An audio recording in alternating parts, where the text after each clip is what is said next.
depths of the ocean are undoubtedly more mysterious than the vastness of space. Mankind has looked up at the black unknown for so long that its neck has become stiff. And in the thousands of years that followed, mankind's head was never lowered to look beneath the water. Perhaps that is why, in our hundreds of thousands of years of history, despite having at least some knowledge of everything, we discovered this ignorance, which could be considered a disgrace to humanity, beneath the waters. This blue mystery was 3/4 of the world, the globe we were standing on. Therefore, the key to the questions we sought was encoded in shades of blue. Of course, when it comes to the depths of the sea and the history of mankind, there is only one answer. Those who follow my videos frequently already know that answer by heart, because as Plato put it, the only subject under the sea for thousands of years was Atlantis. It was Atlantis that guided humanity with its ancient knowledge. But today, in this subject in which human history is submerged, our focus may not be on Atlantis for the first time. But no matter what we do, the steps we take will lead us to Atlantis. For the name that introduced it to us, the one who first said, "Wake up, there's a sunken continent in the depths of the Atlantic Ocean," was Plato, a well-known figure in human history. So, who was Plato? Those of us with a keen interest in philosophy or human history already know him well. Plato was the philosopher of the ancient Greek lands, and the name that Atlantis kept repeating was also Plato. Today, we are going to explore Plato's country, the ancient Greek country where his world of knowledge was born. Our first date is in 1967. The famous archaeologist Nicholas Fleming arrives on the island of Euboea in southern Greece for a Mediterranean holiday. Fleming, famous for his research into ancient underwater cities and for uncovering the secrets of the oceans, was someone we remembered from a video I published on my channel about the excavations of the ancient city in Cuban waters. Because Fleming was the second director of the team that explored this ancient underwater city in Cuba, which we were sure had a connection to Atlantis between the 1950s and 1960s. And remember, this underwater excavation, initiated by Cuba's famous president Fidel Castro, had produced findings that would change the course of history and Atlantis. The last stop for Nicholas Fleming, who was so successful in such a great project, was the island of Euboea in Greece, where he went on holiday. With a keen interest in the sea, Fleming was also a very good diver. In the late 1960s, the only way to carry out underwater excavations was for the archaeologists to have diving skills. Fleming was one of them and began to pursue his passion on the island of Euboea in Greece. And within a week, Fleming's words had reached the Greek government. There is an ancient city, thousands of years old, under your waters. Yes, Fleming was just as we knew him, like a gold prospector even in the region of the Peloponnese in Greece. Where he went on holiday, he claimed that there was an ancient city thousands of years old. Of course, if I or you said that, we would be called crazy and deported from the country. But it was Fleming who said it, and his CV was quite impressive. Naturally, in the face of such an incident, the Greek Ministry of Culture immediately launched an investigation. Research teams from 3 different universities, 2 of them Greek, came to the Peloponnese and began to investigate the waters of this ancient city. The result? Of course, Fleming was right, because there really was an ancient city just a few meters beneath the Greek waters. And given the history of the Peloponnese region, this ancient city must have been thousands of years old. And this possibility alone would make this ancient city the oldest ancient underwater city in the world. So how could it be that nobody else but Fleming found an ancient underwater city that had been there for thousands of years? Or to put it another way, how could Fleming have discovered this ancient city as if he had found it with his own hands? First of all, we need to know that this ancient city was not waiting for mankind in a shiny state under the sea. It had been buried under sand and soil for thousands of years.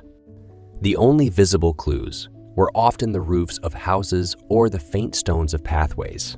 In other words, Even if someone other than Fleming had dived there in the 1960s, he would probably have returned to the surface without realizing that there was an ancient city there.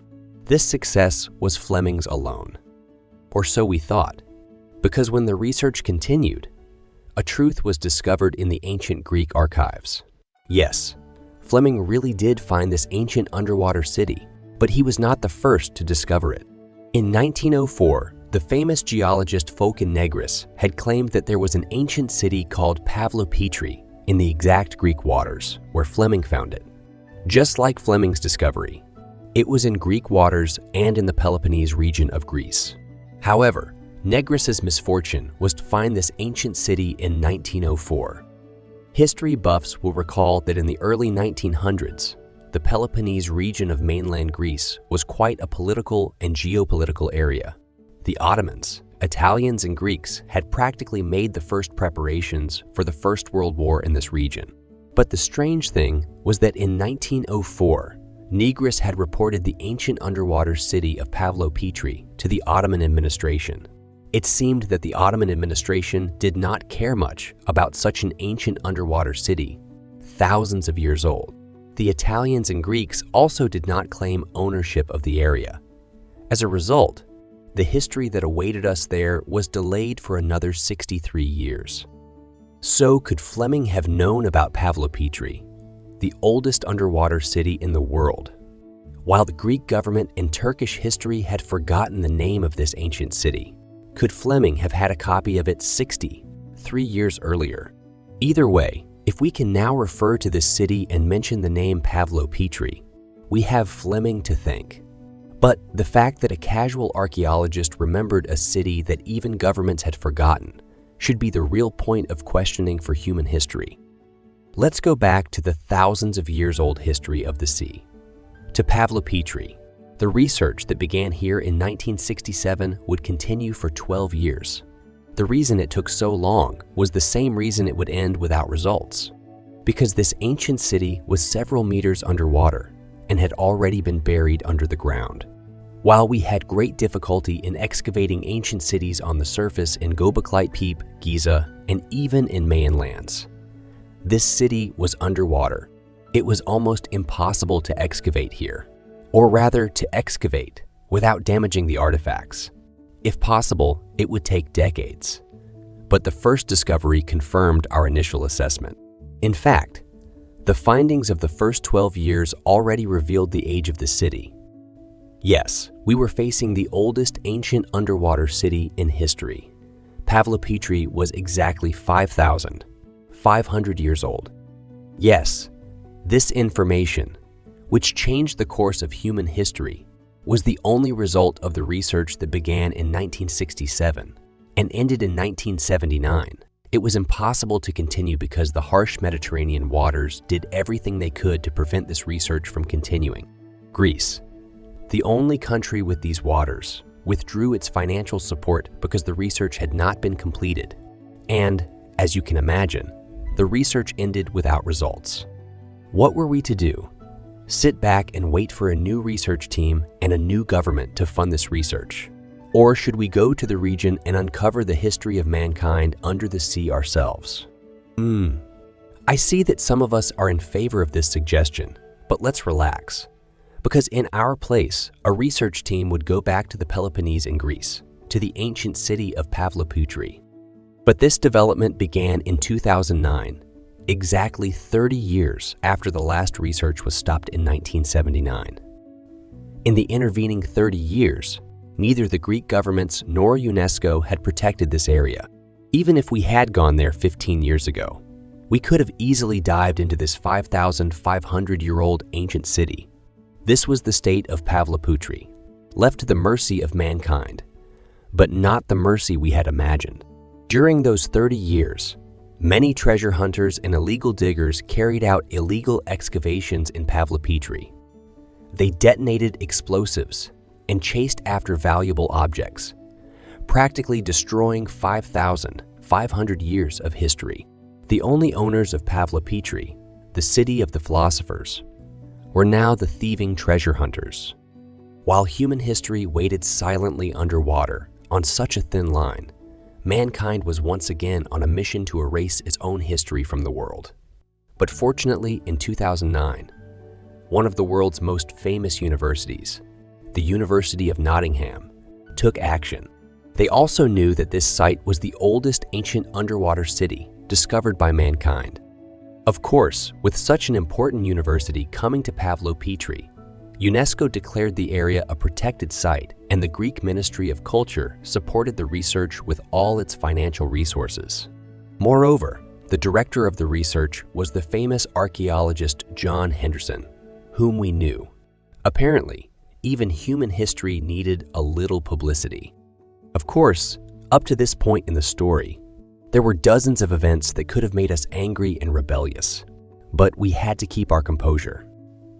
Because whatever the circumstances, at least the world's oldest underwater city, Pavlopetri, was now in safe hands, and the second expedition, which began in 2009, was to yield a colossal result just 1 year later. Because the University of Nottingham, which conducted the research in Pavlopetri, would be using a technology that had never been used before in any ancient underwater site, and that technology was called 3D stabilization technology. So not only did Pavlopetri become the oldest ancient underwater city, it also went down in history as the first ancient city to use this technology. So what results could such a technology give us? What truths could an ancient city, submerged in the salty waters of the Mediterranean for thousands of years, reveal to us using 3D technology? These are the questions I asked myself as I researched the subject. Because most of the time, we remember 3D technology from computer games. And because the games that use this technology were usually web games, the games were usually of low quality. So what did the University of Nottingham want to do with this technology? One detail we had forgotten was that 3D technology had also been used for mapping since 2008. Even the maps used by brands such as Google Maps, Yandex, and Apple were products of 3D technology. This technology would be used for the first time in an ancient underwater city, and that city was Pavlopetri. The real aim of the University of Nottingham was to create a 3D map of the city and to study its layout, and that is exactly what they did. The plan that you now see in the visual is a 3D plan of the ancient city of Pavlopetri. So if we had visited Pavlopetri 5,500 years ago, we would have seen the city exactly as it is now. However, the main purpose of using 3D technology was not how the city looked, because thanks to this technology, the ancient city of Pavlopetri has been mapped, and it has revealed a truth that was not known to us 5,500 years ago. This city was a colossal metropolis, consisting of 2-story houses with impressive architecture, roads, paths, temples, and even a cemetery. It had an estimated population of between 12,000 and 15,000. And for people living 5,500 years ago, we would never have thought that they could achieve such planned urbanism until this research, revealed with 3D technology. Let's think.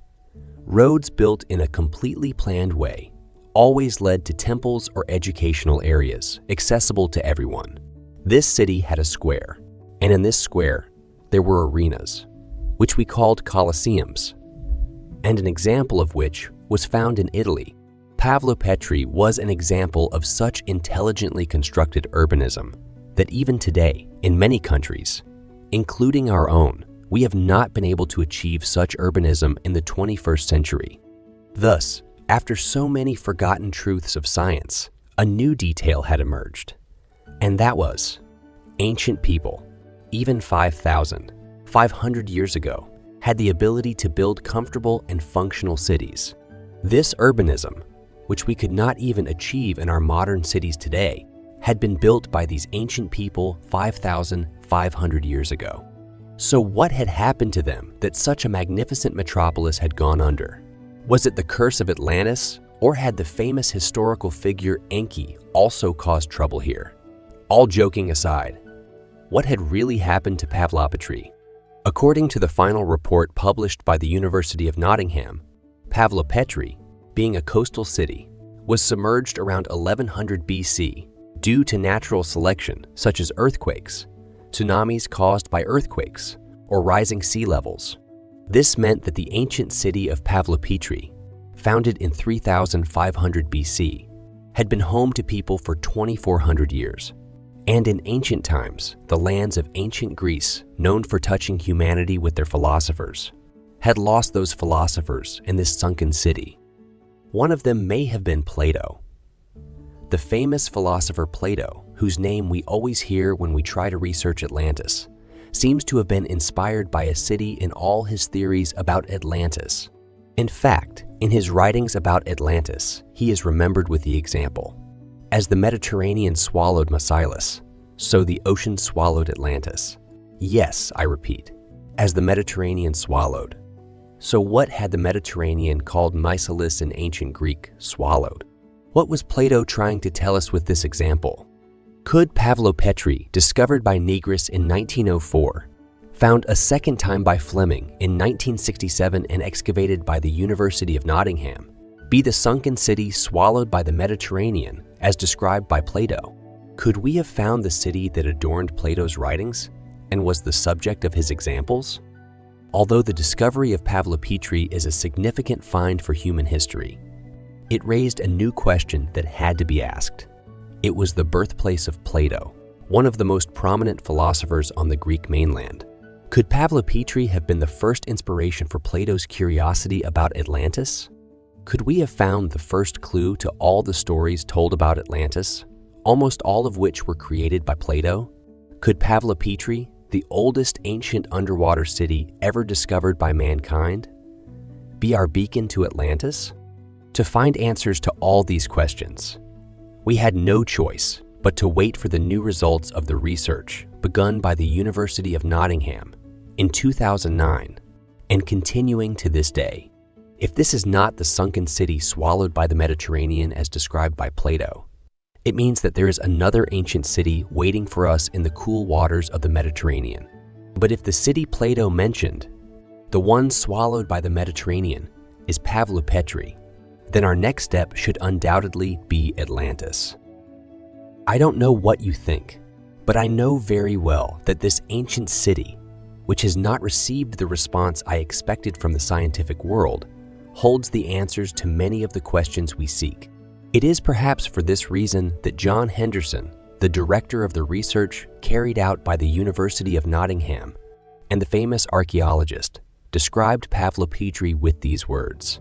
And it is with these words that I would like to say goodbye to this mystery and to you. If it is true that the road to Atlantis begins here, we can make sense of the whispers of Plato that we hear underwater. We have only two possibilities. Either we are wrong or Plato is. But let us not forget, Plato has never been wrong in all of history. Welcome to Little Atlantis, Pavlopetri.